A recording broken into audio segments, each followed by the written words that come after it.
Assalamualaikum warahmatullahi wabarakatuh. Perkenalkan, nama saya Fariah Nawakmah, NIM 2119236. Di sini saya akan menyampaikan sebuah bisnis plan saya untuk memenuhi tugas kewirausahaan yang diampu oleh Bapak Ahmad Amin. Langsung saja, di sini saya akan membawakan tentang bisnis plan batik. Nah, di sini saya akan memperkenalkan dulu profil bisnis saya, yaitu batik sini Pekalongan. Sini pemilik usahanya itu adalah ayah saya. Lalu alamat Miusin itu di Jalan Selat Selayar nomor 6 Panjangatan Pekalongan. Misi di sini saya akan menyampaikan misi dan misi usaha. Misi usaha ini adalah menjadikan batik sini ini sebagai usaha batik yang senantiasa melestarikan dan mampu bersaing dan tumbuh berkembang dengan arus modernisasi pada zaman sekarang, di era sekarang itu. Misi kami ialah melestarikan batik di Pekalongan khususnya, lalu memberikan kesadaran kepada semua kalangan masyarakat bahwa batik itu sangat penting gitu loh, menjadi potensi di daerah Pekalongan gitu. Lalu membuka lahan pekerjaan kepada warga sekitar untuk bisa ikut menjadi bekerja di perusahaan ini. Bukan perusahaan sih sebenarnya, kayak apa ya, rumahan gitulah, rumade gitu ya. Lalu meningkatkan kualitas produksi batik di Pekalongan agar tetap terbaik di Indonesia bahkan di dunia. Nah, selanjutnya tujuan usaha ini apa sih gitu kan? Tujuannya adalah untuk ikut berperan dengan serta dalam melestarikan dan mengembangkan salah satu kekayaan budaya Indonesia. Adapun berarti meningkatkan kesejahteraan hidup keluarga yang selama ini masih ditanggung oleh satu sumber penghasilan saja, lalu meningkatkan produksi perusahaan batik di Pekalongan gitu khususnya. Lalu di sini saya akan menyampaikan tentang pemasarannya gitu. Pemasarannya itu kita netap di lokasi gitu ya, ada tokonya gitu. Jadi strategi pemasaran kita itu karena letaknya itu sangat strategis gitu kan, udah dijangkau oleh konsumen, atau lalu bahan-bahannya juga mudah dicari, terus sarana biaya transportasinya juga murah gitu kan. Nah, produksi batik ini juga kita salurkan kepada, kita membuka reseller ya, reseller kita menjual kepada reseller, ada distributornya. Lalu kita aktif mengikuti event-event pameran seperti pameran batik, biasa kan karena banyak banget ya di Pekalongan ada pameran batik dan sebagainya. Lalu kita menawarkan produk kita kepada instansi di Indonesia gitu. Kita promosi, kita gencar promosi di sana sini, usaha ikhtiar ya. Lalu membuka online shop juga. Jadi selain kita bisa beli di tokonya, kita ada toko online-nya gitu. Shopee, Lazada, dan Tokopedia sudah ada.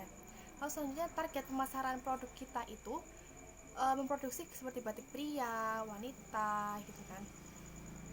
Lalu semua yang bisa diolah dari batik gitu. Jadi ada mukena, terus memasarkan hasil produk ini, perusahaan ini selalu menghasilkan berbagai macam karya gitu loh. Seperti ini contohnya, target pemasarannya itu kita karena letaknya mudah dijangkau, sarana juga di situ tuh maksudnya tokonya itu berlalu lalang angkutan gitu, jadi bisa kita dari rumah naik angkutan ke toko kita gitu. Nah, hasilnya tuh, lalu selanjutnya ada hasil produksi ya. Produksi batik ini memproduksi memproduksi macam-macam karya seperti tadi saya sebutkan, kemeja, hem, gamis. Ini contohnya, ini hem ya, ini gamis batik, bisa lebarkan ini ya, ini gamis batik. Dan juga ini ada hem ya, panjang. Ini ada hem cowok, cewek gitu kan nih. Nah, kita itu bikin sendiri, lalu dijahit sendiri, lalu dijual sendiri seperti itu. Jadi jatuhnya harganya itu murah gitu. Lalu sudah saya tunjukkan ini sampelnya ya. Ini batik kemeja, batik ini ukuran apa ya, S. Ini juga, ini ada gamis, gamisnya ini lah, ya bagus kan. Oke. Nah, di sini saya akan menyampaikan analisis SWOT untuk layak usaha kami. Nah, kekuatan ya, kekuatannya itu kita memproduksi kualitas batiknya bagus gitu loh. Karena apa? Karena kita memproduksi dengan bahan-bahan yang premium, bahan-bahan yang berkualitas. Lihat saja, jahitannya pun sangat rapi, jahitannya tuh rapi.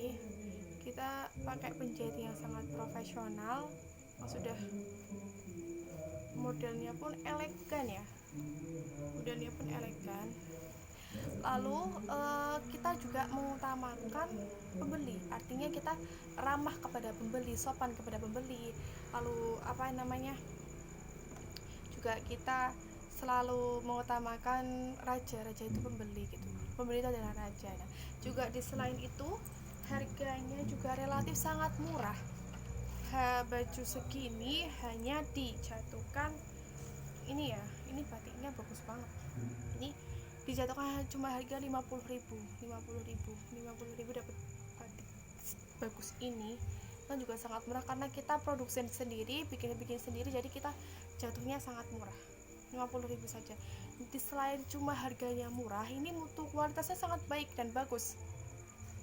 Juga motifnya itu sangat mengikuti zaman banget gitu kan. Ini bagus banget nih, ini ada glitter-glitternya gitu kan, bisa dilihat, ini sangat bagus sekali. Lalu selain itu kelemahannya ya, kelemahan kami akan menjelaskan kelemahannya itu modelnya mungkin ada yang kurang ya, modal yang kurang untuk melengkapi koleksi batik kami. Terus fasilitasnya juga belum komplit sih, hanya ya sederhana ala kadarnya. Lalu terus tingkat biaya pendistribusian itu sangat mahal, jadi kita berat situ. Terus kurangnya ketertarikan anak muda kepada batik gitu, karena kebanyakan anak muda sekarang itu lebih suka yang baju-baju yang kekinian gitu loh. Kalau batik itu kadang nggak suka, ih apa sih gitu. Padahal batik ini adalah budaya Indonesia banget gitu kan, apa ya, bagus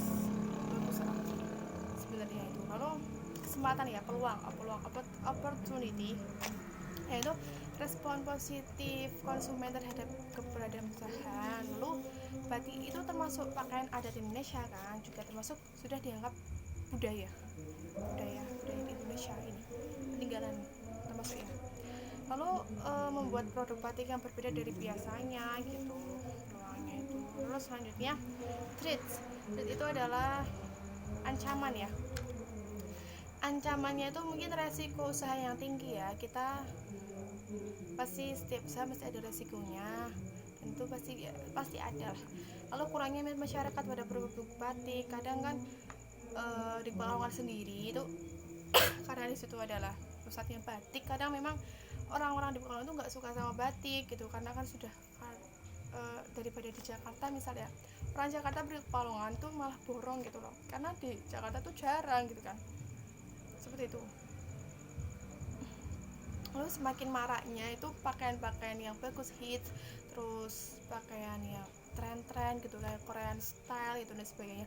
Kan karena anak-anak muda sekarang kan sukanya gitu, mana yang batik-batik kan nggak pernah gitu dibilang itu kan batik itu norak dan sebagainya. Batik itu adalah budaya Indonesia seperti itu.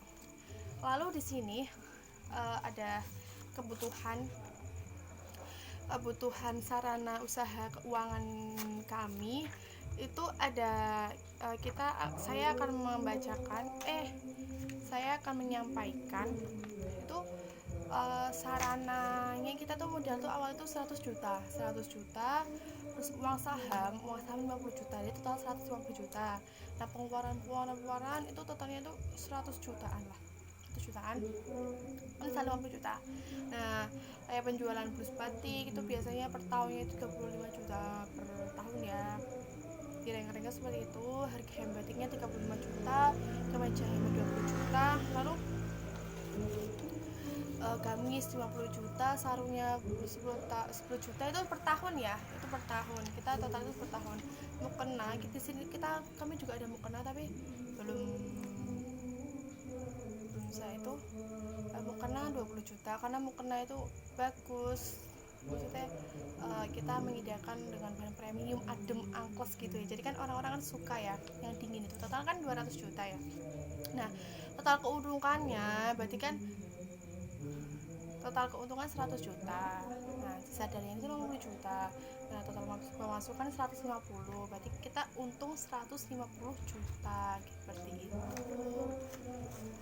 Itu hitungannya. Terus selanjutnya jadi kita udah membacakan analisis SWOT-nya, terus profil usaha kami, visi misi, tujuan usaha, strategi pemasaran, target pemasaran produk.